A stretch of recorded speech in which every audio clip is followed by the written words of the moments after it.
කවටයාගේ නුවන යාළුවනේ අත්තම්ම අදත් ඔයාලට තවත් ලස්සන කතාවක් ගෙනවා.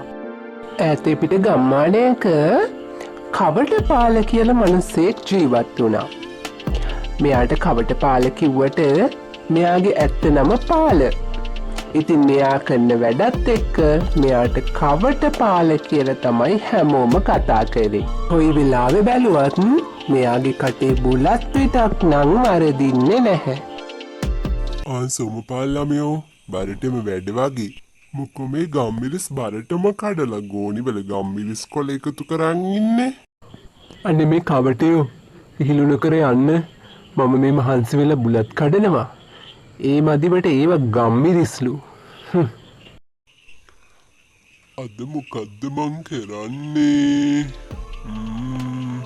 ආජෙන්න ඕනේ මකේ වෙනයි බිත්තර එකතු කරනවයි. කවටේගේ ඇස් පෙනීමත් දැන් අඩු වෙලද? මම මේ බිත්තර තමයි එකතු කරන්නේ. හැබැයි නයි බිත්තර නෙමේ කුකුල් බිත්තර. මොනව වුණත් බිත්තරනේ.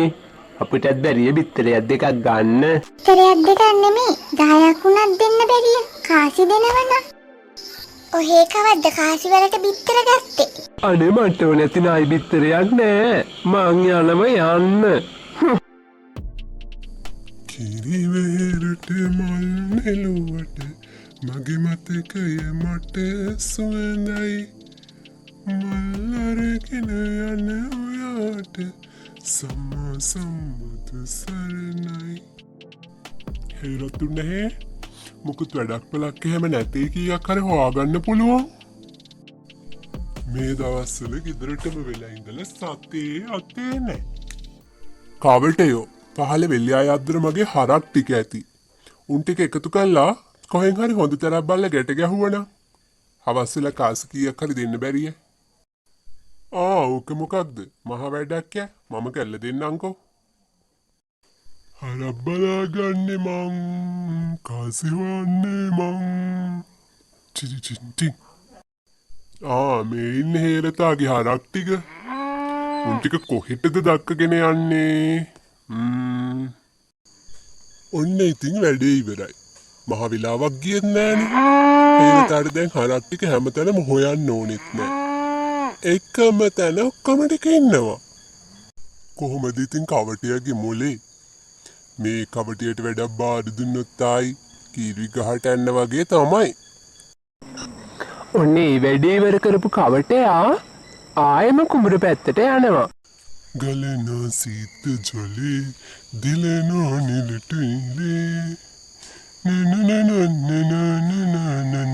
ඔන්න හේරත්තාමි ඔහෙගේ වැඩේ කිරිගහට එන්න වගේ කරල ඇති. අන්න ඔක්කොම ඉන්නවා. ඔහෙටයි කිසිම මහන්සයක් එන්න නෑ උන් හොයන්න. හේරත්තයි කොහගේ හරක් ටික උන් කොහෙද මේ ගැට ගැව්වේ? ඇයි අබරනෝ මොකද්ද වෙලා තියෙන්නේ? මන් තමයි උන් ටික ගැට ගැහුවේ. උන් අර ඇසා ගේට ඉන්නේ. මේකගේ වැඩි කවර කතාද? හේරත් අයියේ එන්නක බලන්න. ඔගේ හරක් ටිකට වෙලා තියෙන සන්තෑසිය ඉක්මනට යන්කෝ මාත් එක්ක. අයියෝ දෙයනේ මගේ හරක් ටික කවටයෝ. කවටය හරක් ටික ඔක්කොම එකම ගහක ගැට ගහලා තිබුණේ. උන් ටික පටලවාගෙන තුවාල කරගෙන තිබුණා. ගොවිරාලට හොඳටම කේන්ති ගිහින් තිබුණේ. තුවාල වුණ හරක් ඔක්කොටම බෙහෙත් කරන්න කවටයට තමයි නියම වුණේ. එදායින් පස්සේ කවටයගේ කවටකම් නං ඉවර වුණා. ඉතින් මේ කතාවත් මේ විදියට ඉවර වුණා. මේ වගේ තවත් රසවත් කතා නරඹන්න අත්තම්මාගේ රස කතා YouTube නාලිකාව subscribe කරලා තියාගන්න.